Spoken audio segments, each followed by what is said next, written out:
है, कम समय में आप सिविल लाइन पहुंच सकते हैं। तो इतिहास में हम लोग जो बात करने जा रहे हैं, एक तो सातवाहन वंश चल रहा है। सातवाहन वंश संबंधी जो महत्वपूर्ण सूचनाएं हैं, एक बार उसे रिवाइज कर लीजिए। सातवाहन वंश संबंधी जितनी भी महत्वपूर्ण सूचनाएं हैं, अमरिंदर जी गुड इवनिंग, अमित नमस्ते। आप लोग इस लाइव क्लासेस को शेयर भी कर लें, और जो YouTube पे वीडियो देख रहे हैं उसे भी अपने मित्रों को भी जोड़ने का प्रयास करें।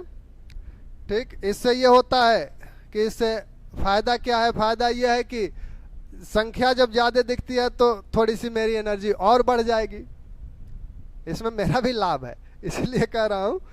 तो आप सातवाहन वंश की जो मुख्य मुख्य बातें हैं, इनके संस्थापक कौन है, तो एक जगह आप शॉर्ट में आप लिख सकते हैं। संस्थापक आपने देखा ही है, शेमुक। पुराण क्या कहते हैं इनके विषय में? पुराण कहते हैं कि ये आंध्र जाति हैं, लेकिन वास्तव में ये हैं कौन? क्या वास्तव में ये ब्राह्मण हैं? इनके जो प्रमुख शासक हैं उसमें आपके सातकर्णी प्रथम हैं। इनके विषय में कई बातें हुई थी। सातकर्णी प्रथम की उपाधियों को ध्यान रखिएगा। इसके बाद आपके हाल हैं महत्वपूर्ण शासक। सातकर्णी प्रथम और गौतमीपुत्र सातकर्णी के बीच के काल को क्या कहा जाता है? इनके बीच के काल को आपको कहा जाता है कि यह अंधकार का युग है। इनकी उपाधियां इनके विषय में साहित्यिक विकास हाल के समय में बहुत हुआ, उसकी चर्चा बहुत डिटेल हो चुकी है। इनको ध्यान रखिए। गौतमीपुत्र सातकर्णी की विजयों का ध्यान रखिए, किन किन क्षेत्रों का विजय करते हैं। और जिन अभिलेखों का ध्यान रखना है हमें, वो है नानाघाट अभिलेख और हमारा नासिक अभिलेख वासिष्ठ पुत्र पुलमावी का है, सातकर्णी के बाद के शासक हैं। तो इनका विशेष ध्यान रखें। आर्थिक सामाजिक स्थिति में जो बातें या प्रशासनिक स्थिति में कही गई थी, प्रशासनिक में कहा गया था कि ये दैवीय उत्पत्ति में विश्वास करते हैं। ठीक, तो इनकी दैवीय उत्पत्ति मौर्यों से भिन्न है। फिर इनके जो राजा हैं वो शकों के अनुकरण पर एक उपाधि धारण करते हैं, वो क्या है? स्वामिन उपाधि। कल इसकी बात हुई थी। तो अगर ये पूछा जाए कि स्वामिन उपाधि किसके अनुकरण पर सातवाहन शासकों ने धारण की थी, तब आप सीधे सीधे कहेंगे कि शकों के अनुकरण पर। प्रशासकीय संदर्भ में यहाँ देखा जाता है कि यहीं पर क्या हुआ था? सामंतवाद का बीजारोपण इसी काल में माना जाता है। और इस बीजारोपण के जो कारण हैं वो हैं, एक तो ग्रामदान की प्रथा जो प्रचलित हुई थी, और दूसरी आपकी शकों में जो क्षत्रपी प्रणाली थी उसका भी प्रभाव पड़ा। क्षत्रपी प्रणाली में शक शासक जो हैं, शक राजा महाक्षत्रप की उपाधि धारण करते थे, और उनके जो सामंत हैं, अधीनस्थ हैं, वो क्षत्रप की उपाधि धारण करते थे। तो इसका मतलब है, इसकी बात शकों में होगी, तो राजा जो है वो महाक्षत्रप की उपाधि धारण करता था, और इसके अधीनस्थ जो हैं वो आपके क्षत्रप की उपाधि धारण करते थे। तो इन दो कारणों, ये दो महत्वपूर्ण कारण माने जाते हैं सामंतवाद के बीजारोपण में। फिर आपने देखा कि यहाँ की रानियों ने भी शासन कार्य में सहयोग किया, विशेषकर जो सातकर्णी प्रथम की पत्नी है नागनिका, और गौतमीपुत्र सातकर्णी की जो माँ है गौतमी बलश्री, इन दोनों लोगों का महत्वपूर्ण शासन में इन दोनों लोगों का योगदान शासन में दिखता है। साथ में इनकी जो प्रशासकीय प्रणाली है उसमें आपने देखा कि साम्राज्य को विभिन्न विभागों में बांटा गया है, जिन्हें आहार बोला जाता था। और इन आहारों के प्रमुख कौन होते थे? इन आहारों के प्रमुख होते थे आपके अमात्य। और इस आहार में क्या क्या था? एक नगरीय केंद्र था जिसे निगम बोला जाता था, और अनेक गांव थे इसके अधीन। और ग्रामों के शासन के प्रमुख कौन था?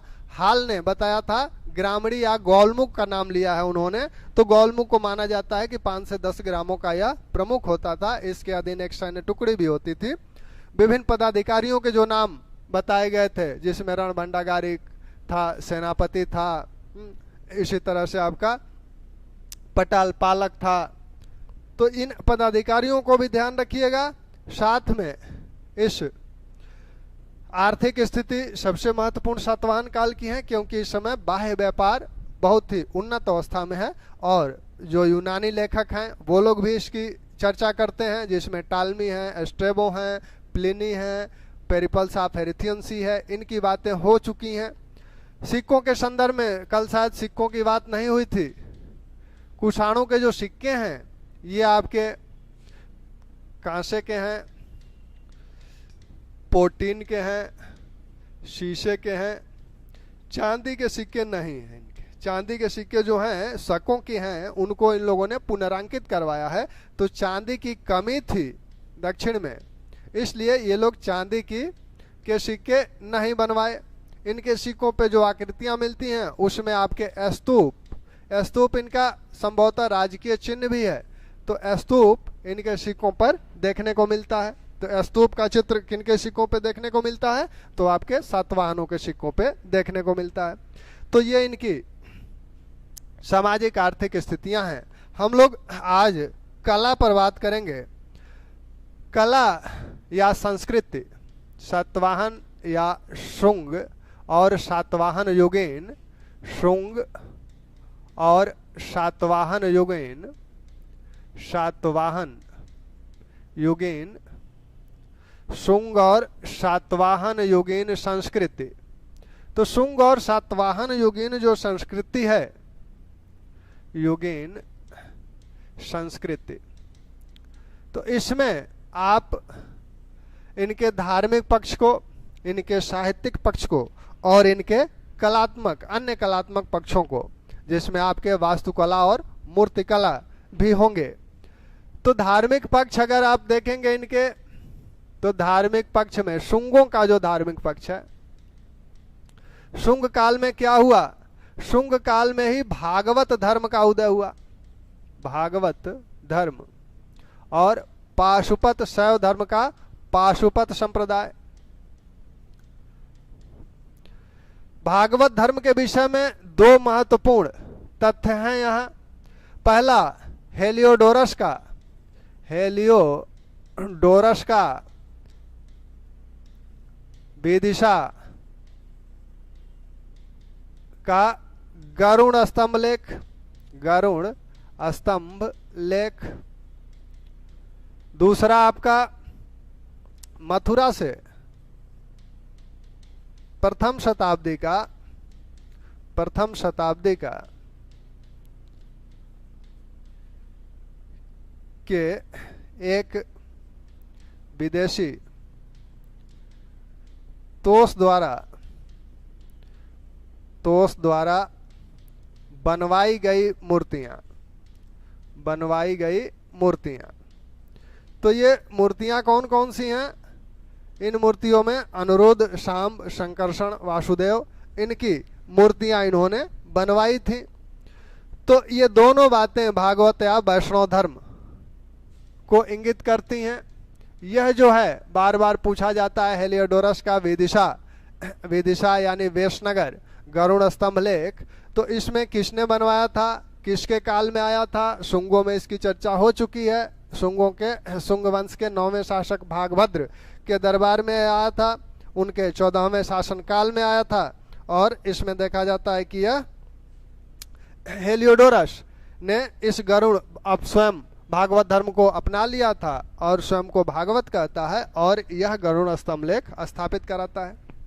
उसने बताया कि स्वर्ग जाने के जो मार्ग हैं वो बताता है कि दम, त्याग, अप्रमदा। इसी में वो बताता है हेलियोडोरस कि स्वर्ग प्राप्त करने के जो साधन हैं वो हैं दम, त्याग और अप्रमदा। इन 3 साधनों से स्वर्ग प्राप्त किया जा सकता है। इस स्तंभ पर ऊपर शिखर पर पाषाण स्तंभ है। शिखर पर जो है ताड़ के पत्तों की आकृति बनी हुई है। इसके शिखर पर। पाशुपत संप्रदाय का भी बोलबाला यहाँ था। सातवाहनों के काल में आप देखें तो सातवाहनों के काल में आप विभिन्न शैव और वैष्णव दोनों संप्रदाय देखने को मिलते हैं। हिंदू धर्म के शैव और वैष्णव दोनों संप्रदाय, साथ में बौद्ध।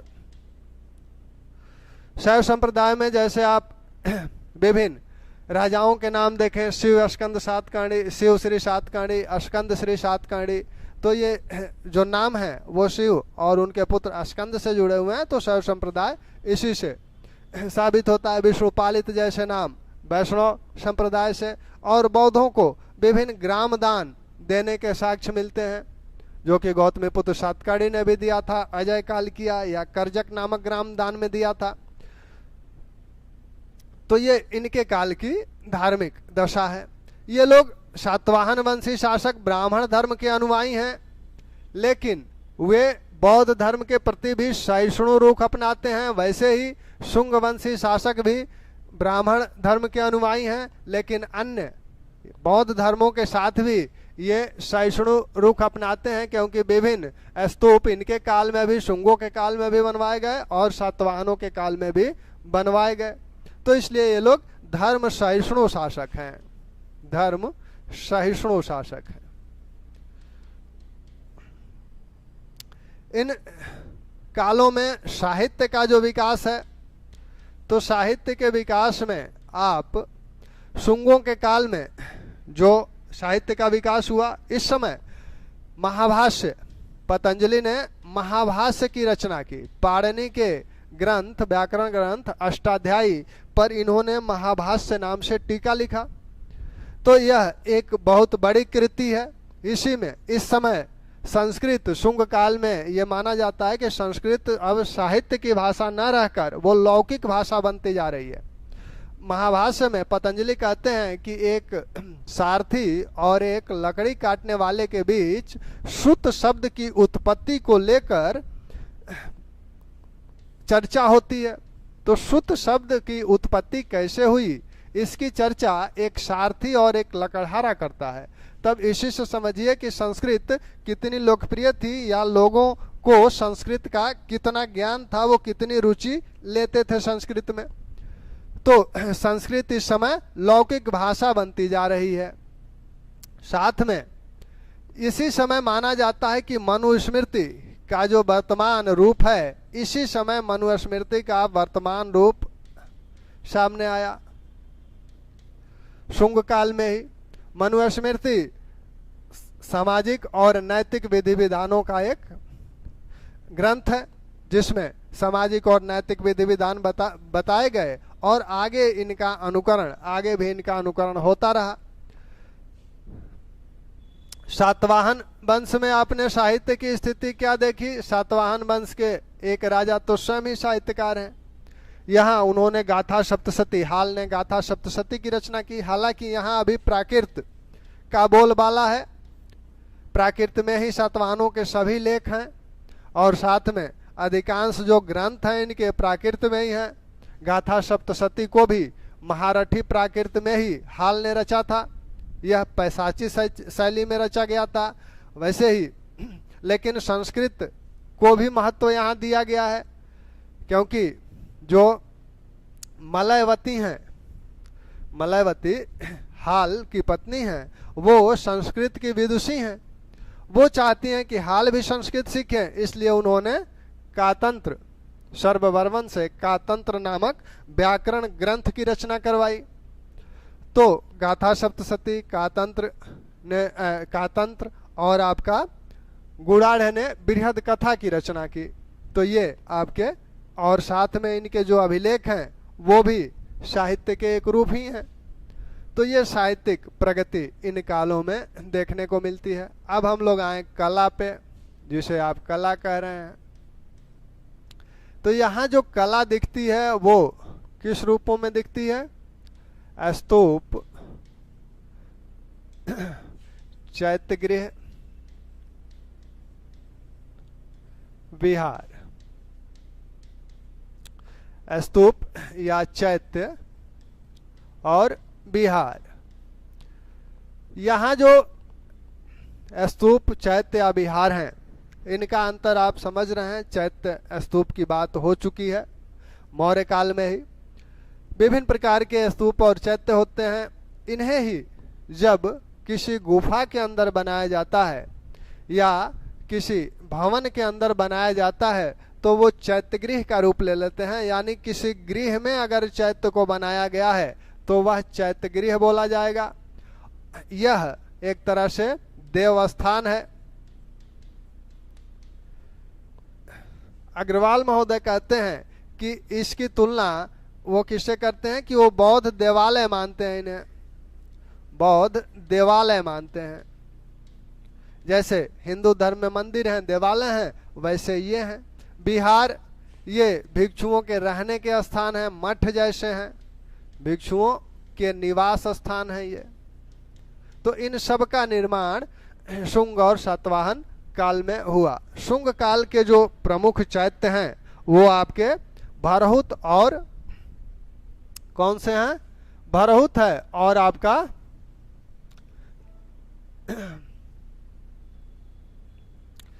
सांची है। तो भरहुत और सांची के जो चैत्य हैं, भरहुत चैत्य में माना जाता है, भरहुत चैत्य तो अब रहा नहीं उस तरह से, वो विखंडित हो गया है। लेकिन विद्वान इतिहासकारों ने जो अनुमान लगाया है उस अनुमान के आधार पर यह कहा जाता है कि इस चैत्य में, चैत्य को चारों ओर से वेदिका, ये वेदिका है, वेदिका से घेरा गया था और इसमें 4 तोरण द्वार, ये आपके तोरण द्वार हैं, 4 तोरण द्वार बनाए गए थे। इस चैत्य का मूल रूप से निर्माण अशोक द्वारा कराया गया था। लेकिन अशोक ने जब करवाया था तो अशोक काल में आप जानते हैं कि वो क्या करते हैं, अशोक काल में वो लोग, अशोक काल में वो लोग ईंट के, मौर्य काल में जो चैत्य बनते थे वो ईंट से बनते थे। तो ईंट से ये चैत्य निर्मित हुए और ईंट से निर्मित हुए और साथ में वेष्टनी जो बनती थी, जिसे वेदिका या वेष्टनी बोला जा रहा है, वह लकड़ी की होती थी, लकड़ी की होती थी। इस समय क्या किया गया, इस समय यह हुआ कि इसे, जो वेदिका है, इसे हटाकर, लकड़ी को हटाकर इसे पत्थर की वेदिका बना दिया गया। तो शुंग काल में ये वेदिका पत्थर की बन गई और ईंट के ऊपर ये जो स्तूप का गोलाकार भाग है इसके ऊपर पत्थर जड़ दिया गया। तो ये कार्य शुंग काल में हुआ। इस स्तूप की खोज, भरहुत स्तूप जो है, भरहुत स्तूप की खोज किसने की थी? कनिंघम ने की। कनिंघम ने भरहुत स्तूप की खोज की थी 1873 में। इस स्तूप की जो विशेषताएं हैं, प्रमुख विशेषताएं, वो ये हैं कि इनकी वेदिका और तोरण द्वार सभी पर नक्काशी की गई थी, विभिन्न चित्र उकेरे गए थे। अब जो चित्र हैं वो किस प्रकार के हैं, क्योंकि यह जो काल है शुंगों का या सातवाहनों का, यह काल किस प्रकार का है? इस समय अभी चौथी बौद्ध संगीति नहीं हुई है और आप जानते हैं कि चौथी बौद्ध संगीति के बाद ही बौद्ध धर्म में बुद्ध की मूर्ति बनाई जाने लगी। उसके पहले बुद्ध की मूर्ति नहीं बनाई जाती थी, उन्हें विभिन्न प्रतीक चिन्हों के माध्यम से दिखाया जाता था। उनका भिक्षा पात्र या उनकी चरण पादुका या बोध वृक्ष, इस माध्यम से बुद्ध को दिखाया जाता था। तो वही सारा काम यहाँ भरहुत में हुआ है, यानी प्रतीक चिन्हों के माध्यम से बुद्ध को दिखाया गया है। बुद्ध का कोई चित्र या बुद्ध की कोई मूर्ति यहाँ नहीं मिलती है। भरहुत स्तूप में जो और विशेषताएं हैं वो ये विशेषताएं हैं कि यहाँ आपके मगर, जो मेहराब है, मेहराब पे मगर दोनों तरफ एक दूसरे की तरफ मगर मुंह खोले हुए दिखाए गए हैं और साथ में बीच में एक चक्र दिखाया गया है। तो अगर कहा जाए कि मगरमच्छ कहाँ के स्तूप के तोरण द्वार पे दिखाए गए हैं, तो वो भरहुत स्तूप के तोरण द्वार पर मगरमच्छ दिखाए गए हैं। दूसरी बात, यहाँ विभिन्न प्रकार के लौकिक चित्र भी मिलते हैं। लौकिक चित्रों में जैसे राजाओं के चित्र, नर नारियों के चित्र और अलंकरण के लिए विभिन्न फूल पत्तों के चित्र भी यहाँ मिलते हैं। विभिन्न ऐतिहासिक घटनाओं का भी जिक्र भरहुत स्तूप पर हुआ है। उन ऐतिहासिक घटनाओं को ध्यान रखिए। अजातशत्रु को गृद्धकूट में जब वह बुद्ध की वंदना करने जा रहे थे तो उस दृश्य को भरहुत स्तूप पर अंकित किया गया है। प्रसेनजीत अपने दल बल के साथ बुद्ध की वंदना करने जा रहे हैं, उस दृश्य को अंकित किया गया है। यानी अजातशत्रु और प्रसेनजीत दोनों को इस भरहुत स्तूप पर अंकित किया गया है। साथ ही जेतवन बिहार को किसने दान में दिया था? जेतवन बिहार को अनाथ पिंडक ने दान में दिया था। तो उसके दान में यह एक चित्र में यह दिखाया गया है कि अनाथ पिंडक जेतवन बिहार को दान दे रहा है। तो यह चित्र भी, यह दृश्य भी इस भरहुत स्तूप पे मिलता है। भरहुत स्तूप पर एक दृश्य यह भी मिलता है कि ऐरावत नागराज अपने परिवार सहित निकलकर बुद्ध की वंदना करने जा रहे हैं, बुद्ध की पूजा करने जा रहे हैं। तो यह चित्र भी भरहुत स्तूप से है। भरहुत स्तूप पर जितने चित्र बने हैं उनके नीचे नाम लिखे हुए हैं कि ये किसका चित्र है। विभिन्न यक्ष यक्षिणियों के भी चित्र बने हुए हैं, जैसे श्रीमा श्रीदेवी, उनके नीचे श्रीमा लिखा हुआ है। जैसे सुदर्शना यक्षी, तो सुदर्शना यक्षी उनके नीचे लिखा हुआ है। कुपीरो यानी कुबेर, उनके नीचे लिखा हुआ है। तो इस तरह से विभिन्न यक्ष यक्षिणियों के भी चित्र बने हुए हैं और साथ में विभिन्न जो अप्सराएं हैं, अप्सराओं के भी चित्र बने हुए हैं। सुभद्रा, सुदर्शना, मिश्रकेश और अंबुशा, 4 अप्सराओं के चित्र भरहुत स्तूप पर बने हुए हैं, जिसमें आपके अंबुशा, सुदर्शना, सुभद्रा और मिश्रकेशी। तो इनका ध्यान रखिएगा। तो भरहुत स्तूप की ये विशेषताएं हैं। भरहुत स्तूप के बाद अगर आप आते हैं तो सांची का स्तूप। सांची का स्तूप मूल रूप से यह स्तूप भी अशोक के समय ही बना हुआ है और सांची में 3 स्तूप हैं। सांची में कितने स्तूप हैं? 3 स्तूप हैं। तो सांची के ये जो 3 स्तूप हैं, इन 3 स्तूपों में आप देखें तो सांची में 3 स्तूप हैं। इसे महाचैत्य गिरी भी बोला जाता है। सांची को महाचैत्य गिरी भी बोला जाता है और काकनाद बोट भी इसे बोला गया है। तो यह 3 स्तूपों में एक को महास्तूप बोला जाता है, जो सबसे बड़ा है। उसके बाद आपके 2 स्तूप और हैं। इस महास्तूप का निर्माण बुद्ध के शरीर धातु पर हुआ है। यानी स्तूप में आपने जो देखा कि स्तूप में क्या होता है, स्तूप में आपका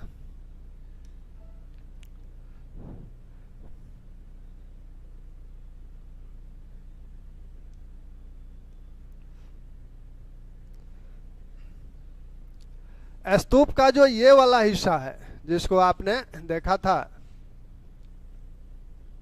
यहां पर क्या होता है, यहां पर हर्मिका होती है।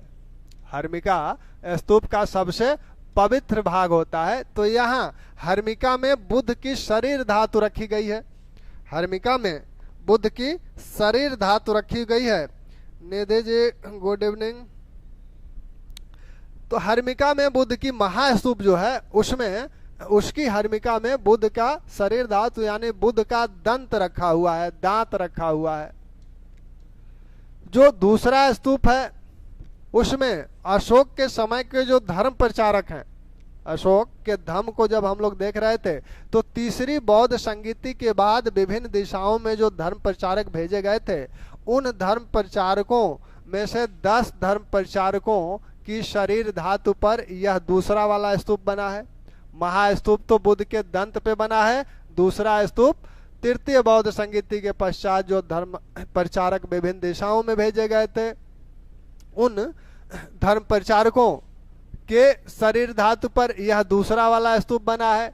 तीसरा वाला स्तूप आपके बुद्ध के जो शिष्य हैं सारिपुत्र और मोगदलायन, तो सारिपुत्र और मोगदलायन, सारिपुत्र और मोगदलायन के शरीर धातु पर यह तीसरा स्तूप बना हुआ है। तो सांची स्तूप के विषय में जो जानकारी हमें रखनी है वो ये कि मूल रूप से इसे अशोक ने, महास्तूप को मूल रूप से अशोक ने बनवाया था। उसके बाद शुंगों के काल में इस स्तूप, क्योंकि मौर्य काल में जो स्तूप बने हैं वो ईंटों से बने हैं, उनका जो अंड भाग बना है ये वाला भाग जो है ईंटों से बना होता था, और ये जो वेस्टनी है ये या वेदिका यह जो है लकड़ी की बनी होती थी। तो शुंगों ने क्या किया कि इस पर पत्थर लगवा दिया और इस लकड़ी की वेदिका को हटाकर पाषाण की वेदिका बनवा दी। इतना काम शुंगों ने किया। अभी शुंग ये तोरण नहीं बनवाए हैं, शुंग क्या किए हैं, यह इसके ऊपर अंड के ऊपर पाषाण से इसे ढक दिए हैं और लकड़ी की जो वेदिका है इसे पत्थर की वेदिका बना दिए हैं। बाद में जब सातवाहन आए शुंगों के बाद तो उन लोगों ने इस तोरण द्वार को बनाया। तोरण द्वार जो बना, तोरण द्वार 2 स्तंभ होते हैं और ये जो ऊपर मेहराबदार ये सूचियां ये जो रखा हुआ है इनके समकोण पर स्तंभ के, इसे सूची बोला जाता है। तो 3 सूचियां होती हैं बौद्ध स्थापत्य में। उनके जो बाउंड्री है, जो वेदिका है, इसमें भी आप देख रहे हैं 1 2 3 सूचियां। तो जहां भी स्तंभ होता है स्तंभों के बीच में जो पट पाषाण होते हैं वो 3 होते हैं और इन्हें सूचियां बोला जाता है। तो ये तोरण द्वार बनवाया किसने, तोरण द्वार बनवाया सातवाहनों ने। इस स्तूप महास्तूप में 4 तोरण द्वार बनवाए गए। महास्तूप में 4 तोरण द्वार हैं और दूसरे स्तूप में कोई तोरण द्वार नहीं है और तीसरे स्तूप में सिर्फ 1 तोरण द्वार है। तो इसको भी ध्यान रखिएगा। सीधे सीधे पूछा जाता है कि सांची के किस स्तूप में 4 तोरण द्वार हैं, तो सांची के महास्तूप में 4 तोरण द्वार हैं, दूसरे स्तूप में कोई तोरण द्वार नहीं है और तीसरे स्तूप में सिर्फ 1 तोरण द्वार है। इन तोरण द्वारों को, महास्तूप के 4 तोरण द्वारों को बनवाया किसने, सातवाहनों ने बनवाया।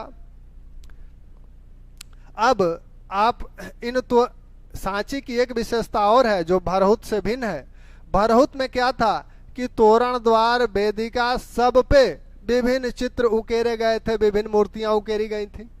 लेकिन सांची में क्या है, सांची में सिर्फ तोरण द्वार पर ही चित्र मिलते हैं, वेदिकाओं पर कोई चित्र नहीं मिलता। सांची के जो महास्तूप है उसमें सिर्फ तोरण द्वार पर आपको चित्र मिलेंगे, वेदिकाओं पर इस पर कोई चित्र नहीं मिलेगा। ये बिल्कुल सादा है। तो ये सांची के स्तूप की सबसे प्रमुख विशेषता है। अब यहाँ क्या चीजें, यहाँ पर इस बीच वाले भाग पर या ऊपर भी शाल भंजिकाएं बनाई गई हैं। शाल भंजिकाएं क्या हैं, तो पूछा जाए कि शाल भंजिकाओं का चित्र कहाँ मिलता है, तो शाल भंजिकाओं को उकेरा गया है सांची के महास्तूप पर। ये घने जंगल, घने वन के बीच किसी वृक्ष की टहनी लेकर खड़ी हुई, टहनी के सहारे खड़ी हुई किसी स्त्री की मूर्तियां हैं। तो ये शाल भंजिका, वही शाल भंजिका आपकी बोली जाती हैं। तो ये दोनों ओर बनी हुई हैं। ठीक, इस सांची स्तूप की विशेषताओं को अगर हम लोग लिखना चाहें, क्योंकि लिखना भी जरूरी है ना, तो इन 2 स्तूपों को हम लोग पहले लिख लें। भरहुत स्तूप, भरहुत स्तूप में क्या हुआ, मूल रूप से किसने बनवाया, मूल निर्माता अशोक है, मूल निर्माता अशोक हैं। बाद में क्या हुआ, शुंगों ने शुंगों ने इसे पाषाण पट्टिकाओं से ढका तथा लकड़ी की वेदिका या वेष्टनी, ये इसी को कहीं कहीं आपको वेष्टनी भी लिखा मिलेगा, वेष्टनी को हटाकर पाषाण की वेदिका बनवाया। तो इनके निर्माता दो हैं, मूल निर्माता अशोक हैं, बाद में शुंगों ने ये सुधार करवाया इसमें। खोज किसने की? खोज करता है कनिंघम इसके खोज करता है। 1873 में कनिंघम ने इसे खोजा था।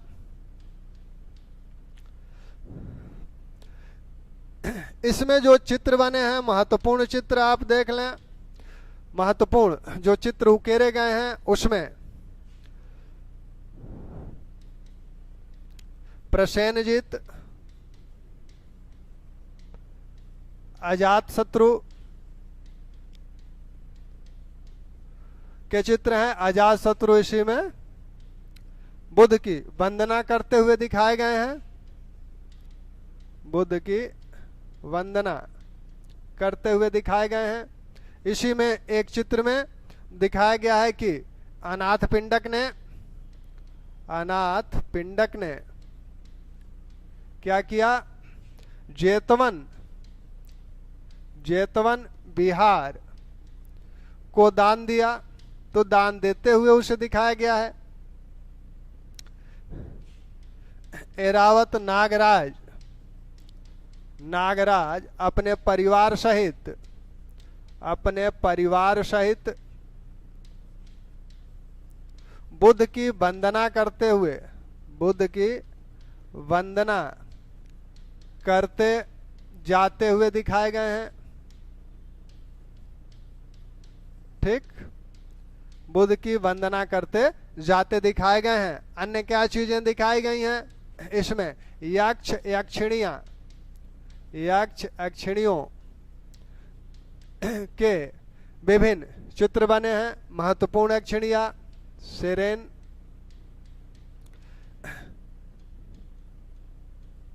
श्रीमा, आपकी कुबेर,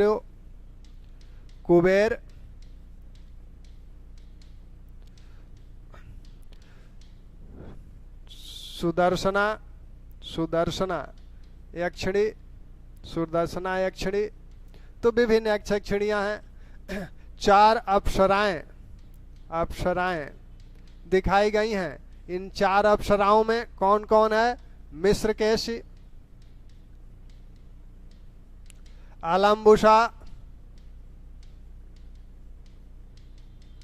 सुदर्शना और सुभद्रा। तो ये 4 अप्सराएं भी इसमें दिखाई गई हैं। मिश्रकेशु, आलम्बुषा, सुदर्शना और सुभद्रा। यक्षिणियों में मुख्य रूप से श्रीमा, शेरीन, कुबेर और सुदर्शना यक्षी। ठीक, इन सब के नीचे क्या है? नाम लिखे हुए हैं, इसीलिए इन्हें पहचानने में आसानी हुई। तो एक विशेषता भरौत स्तूपों की है कि जितने चित्र इन पे बने हुए हैं सब पे नाम लिखे गए हैं। ठीक, तो ये आपका भरौत स्तूप है। सांची स्तूप यह भी मूल रूप से कब बना था? मूल रूप से इसे भी किसने बनाया है?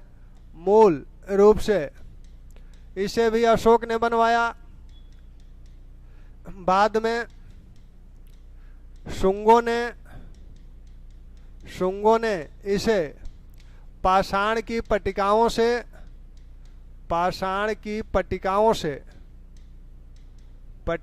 से ढका तथा पाषाण की वेदिका बनवाया। ठीक, सातवाहनों ने महास्तूप, महास्तूप में 4 तोरण द्वार, 4 तोरण द्वार बनवाया। ठीक, तो 4 तोरण द्वार सातवाहनों ने बनवाया। सांची में कितने स्तूप हैं? सांची में 3 स्तूप हैं। महास्तूप, दूसरा स्तूप, तीसरा स्तूप। महास्तूप किसके शरीर धातु पे बना है? बुद्ध के दंत पर। ये तृतीय बौद्ध संगीति, तृतीय बौद्ध संगीति,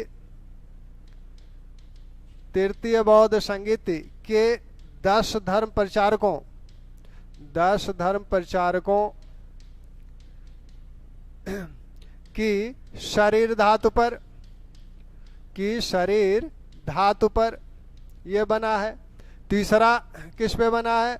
इस पे सारिपुत्र, सारिपुत्र और मोगदलायन, मोगदलायन के शरीर धातु पर। ये दोनों लोग कौन हैं? ये दोनों लोग बुद्ध के शिष्य हैं।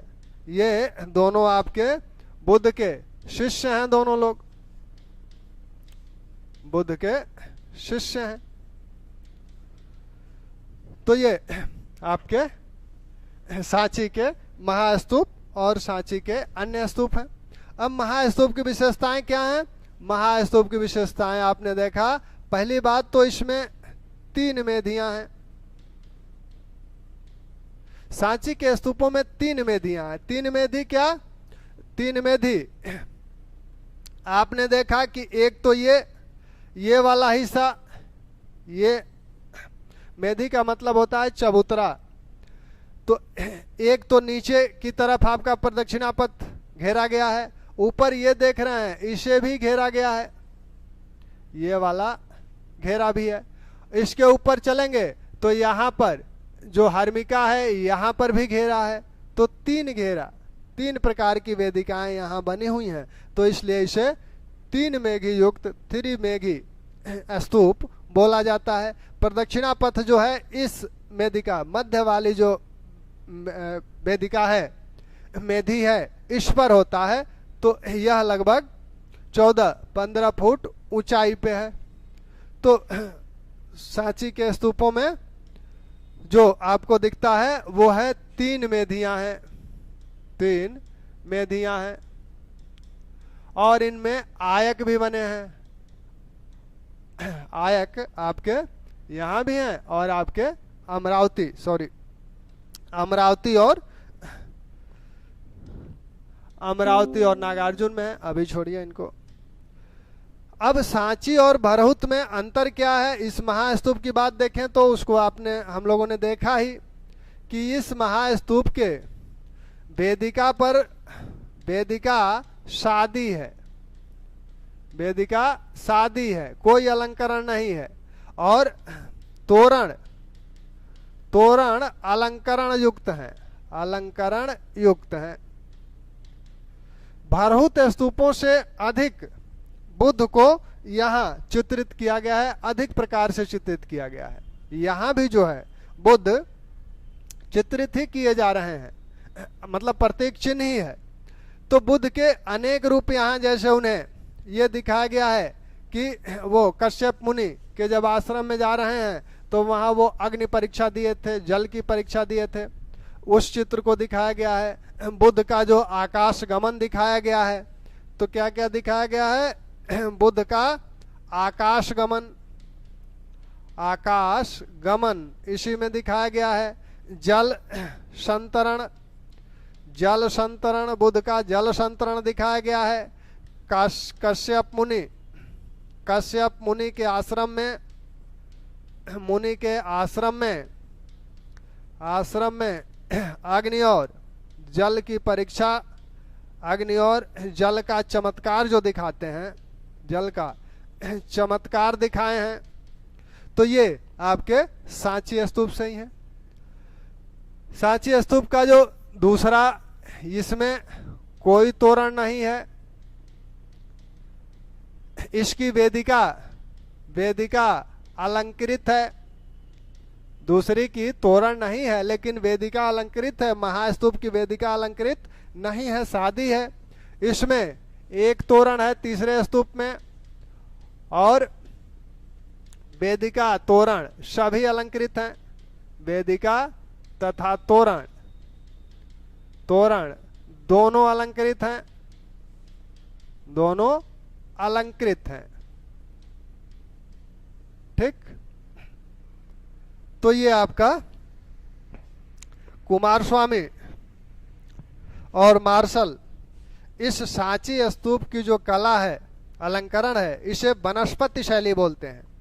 कुमार स्वामी और मार्शल, मार्शल तथा आनंद कुमार स्वामी, आनंद कुमार स्वामी सांची की अलंकरण शैली को, अलंकरण शैली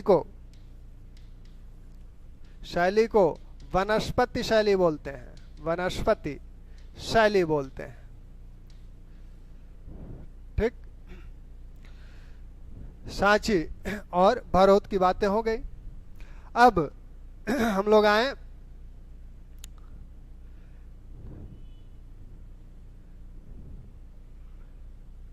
आपका कौन सा स्तूप बचा है? अब अमरावती स्तूप। अमरावती का जो स्तूप है वह सातवाहनों द्वारा बनवाया गया है।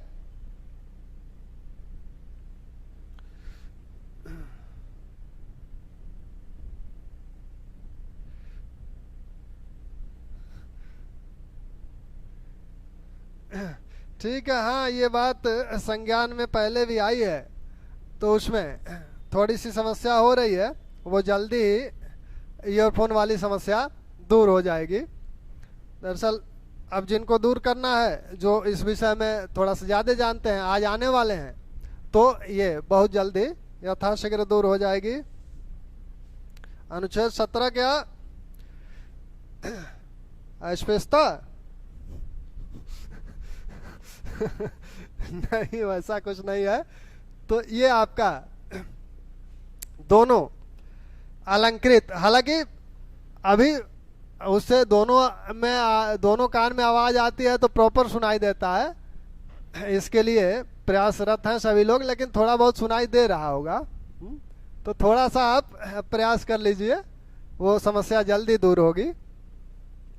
तो यहाँ आपने देखा कि क्या बात हो रही थी? अमरावती स्तूप की।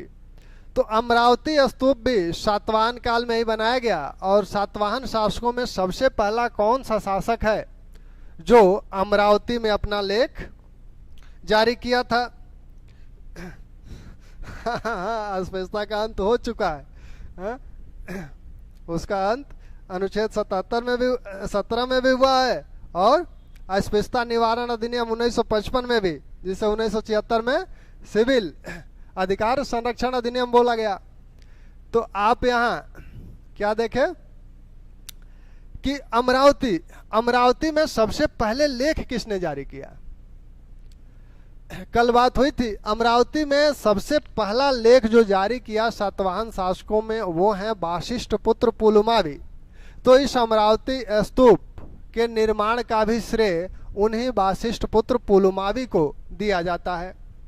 वासिष्ठ पुत्र पुलुमावी ने इस अमरावती स्तूप का निर्माण किया।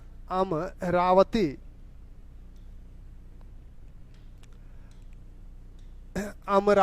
स्तूप का निर्माण वासिष्ठ पुत्र पुलुमावी ने ही कराया। इस स्तूप की कुछ अपनी विशेषताएं हैं अलंकरण की।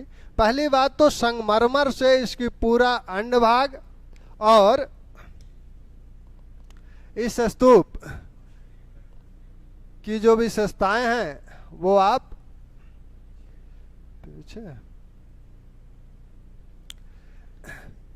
ये आप देख रहे हैं कि पूरा संगमरमर से इसकी वेदिका भी और इसका अंडभाग भी पूरा संगमरमर से बना हुआ है।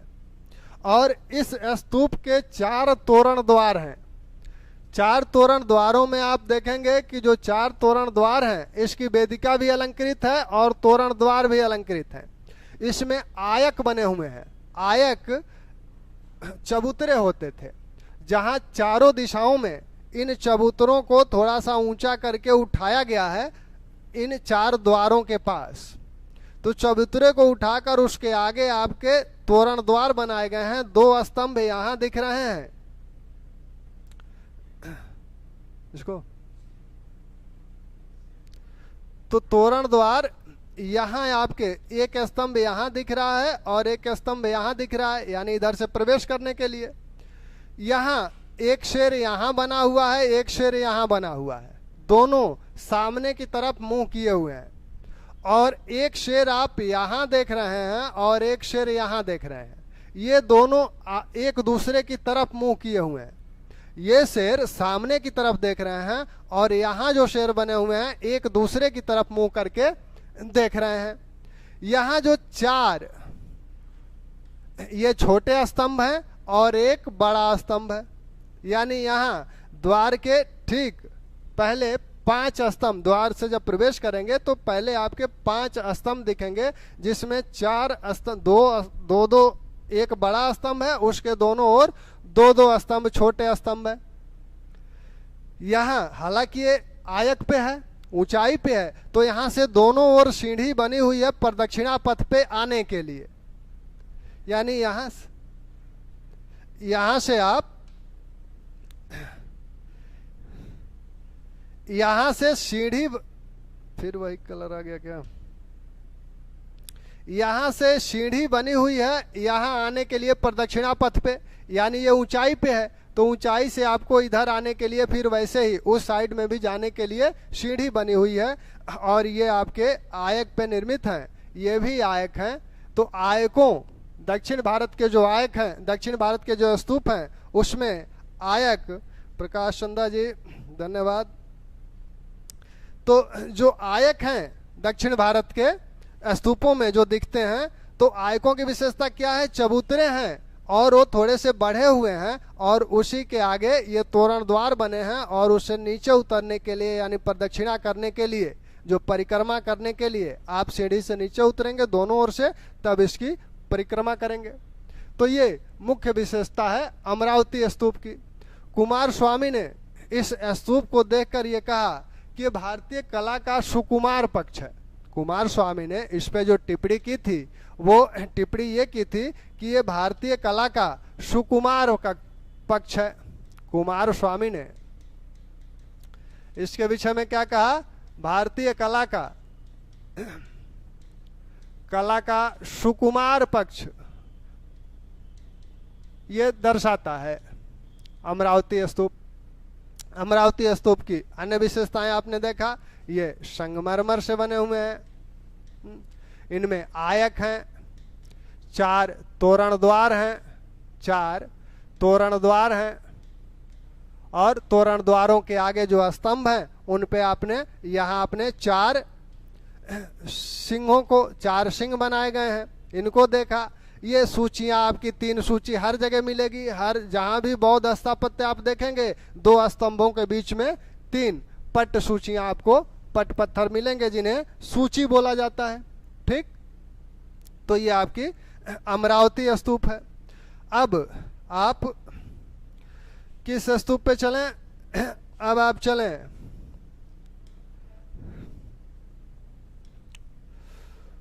नागार्जुन कोंडा स्तूप। नागार्जुन, अमरावती को एक नाम और है धान्य कटक। धान्य कटक अमरावती का ही एक नाम धान्य कटक भी है और इसे चैत्यगिरी भी बोला जाता है। तो नागार्जुन कुंड स्तूप, यह स्तूप विशेषकर इक्ष्वाकु शासकों द्वारा बनवाए गए। इक्ष्वाकु शासक, जब सातवाहनों का पतन होता है तो विभिन्न क्षेत्रीय शक्तियां उभरती हैं, जिसमें से इक्ष्वाकु, आंध्र प्रदेश में इक्ष्वाकुओं का उदय होता है।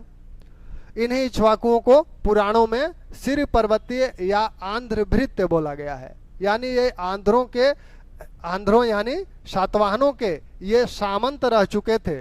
तो जब सातवाहनों की स्थिति कमजोर हुई तो इन लोगों ने अपने को स्वतंत्र कर लिया। तो यह नागार्जुन कोंडा स्तूप, इसमें भी आपको आयक देखने को मिलते हैं। वैसे ही इसमें भी आपके वही तोरण द्वार हैं, 4 तोरण द्वार इसमें भी हैं। तो इस नागार्जुन कोंडा की विशेषता यह है। नागार्जुन कोंडा स्तूप के निर्माण में सबसे अधिक जो रुचि ली है वो आपकी इक्ष्वाकु वंश की रानियां हैं। ऐसा माना जाता है कि इक्ष्वाकु वंश की रानियां बौद्ध मत अनुयायी थी, तो इसलिए उन लोगों ने इस स्तूप के निर्माण में सहयोग किया। यहाँ नागार्जुन कोंडा में विभिन्न स्तंभ बने हुए हैं। आभासी स्तंभ जो बने हुए हैं ये इक्ष्वाकु वंश के जो संस्थापक हैं श्री शांतमूल, उनकी याद में यहाँ की 30 रानियों ने 22 स्तंभों का निर्माण करवाया था। तो ये आपके अब सातवाहन शासकों द्वारा, इक्ष्वाकुओं द्वारा विभिन्न चैत्यगृह भी, अभी तो चैत्य की बात हो रही थी, अब चैत्यगृह और विहार भी बनेंगे। दक्षिण में जो चैत्यगृह और विहार बने हैं, चैत्यगृह 2 प्रकार से बन सकते हैं। एक तो आप ईंट पत्थर से भवन बनाकर उसके अंदर चैत्य बनाएं तो वो चैत्यगृह होगा। दूसरा, पहाड़ियों को काट कर एक गुफा बनाएं और गुफा में फिर चैत्य बनाएं। तो ये चैत्यगृह और विहार विभिन्न जगहों से मिले हुए हैं। भांजा, पीतलखोरा, नासिक, कन्हेरी,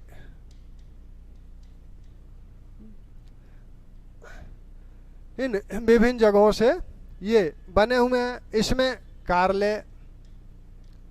कारले का जो चैत्यगृह है ये सबसे बड़ा और सबसे सुंदर है, सबसे बड़ा और सबसे सुंदर। इसी चैत्यगृह पे जो लेख है, उस लेख पर 2 यवनों का नाम भी अंकित है, धर्म और सिंहध्वज।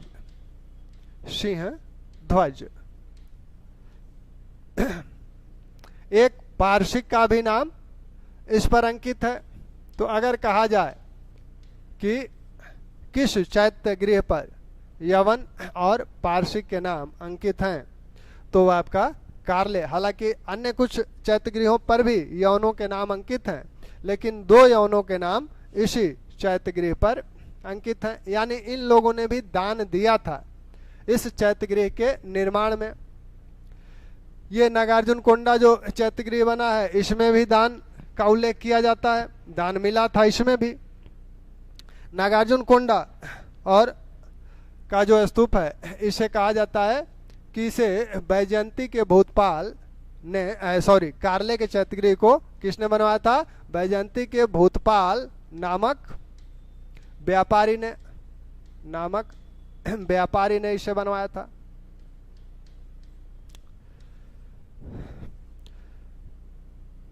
जो नासिक है, नासिक में 17 गुफाएं मिलती हैं और नासिक में सबसे पहले निर्माण कार्य किसने करवाया सातवाहन वंशों में, जिसका नासिक पर सबसे पहले अधिकार हुआ होगा। आपने देखा नासिक को जीतने का श्रेय किसे दिया जाता है? कर्ण को या कृष्ण को दिया जाता है। तो कृष्ण ने यहाँ एक गुफा का निर्माण करवाया। यहाँ की जो तीसरी गुफा है वो गौतमी पुत्र सातकर्णी का वहां से लेख मिलता है, तो माना जाता है उसे गौतमी पुत्र सातकर्णी गुफा बोला जाता है। 17 गुफाओं में से एक चैत्यगृह है और अन्य सभी विहार हैं। एक चैत्यगृह है, 16 विहार हैं। ठीक। भांजा की जो गुफाएं हैं, यहाँ काष्ठ कला, जैसे काष्ठ कला में निर्माण कार्य होता था उस विधि का प्रयोग इस भांजा में किया गया है। पीतलखोरा की गुफाओं का निर्माण प्रतिष्ठान के व्यापारियों ने करवाया था। प्रतिष्ठान के व्यापारियों द्वारा इसका निर्माण करवाया गया था। कन्हेरी, कन्हेरी से आपकी 108 गुफाएं मिली हैं। कन्हेरी से 108 गुफाएं प्राप्त हुई हैं। वैसे ही बिहार, नासिक में गौतमीपुत्र सातकांडी और वाशिष्ठपुत्र ने बिहार बनवाया था। गौतमीपुत्र द्वारा एक जो बिहार बनवाया गया है उसमें 18 कमरे हैं। 18 कमरे नासिक में जो गौतमीपुत्र ने जो बिहार बनवाया था उसमें है। 18 कक्ष हैं। जो चैत्यगृह बनवाए जाते थे, चैत्यगृह में प्रवेश करने के लिए एक द्वार होता था और अंत में एक चैत्य बनाया जाता था, उसमें प्रदक्षिणा पथ वगैरह की व्यवस्था थी और कुछ जगह यहाँ स्तंभ बने हुए हैं लाइन से, और ये आपका सभा मंडप है। जो बिहार बनवाए जा रहे हैं उसमें एक सभा मंडप होता था और तीनों तरफ कक्ष होते थे। एक तो प्रवेश करने का मार्ग है और यहाँ मान लीजिए सभा मंडप है तो इधर भी कक्ष हैं, इधर भी कक्ष हैं और इधर भी कक्ष हैं। तो इस तरह से बिहारों का जो निर्माण होता था इस तरह से होता था। और तो समय की अपनी सीमाएं हैं, वो सीमाएं बार बार इंगित करती हैं कि हम लोग थोड़ा बहुत जो कुछ बचा होगा उसे अगले लेक्चर में पूरा करेंगे। ठीक, धन्यवाद।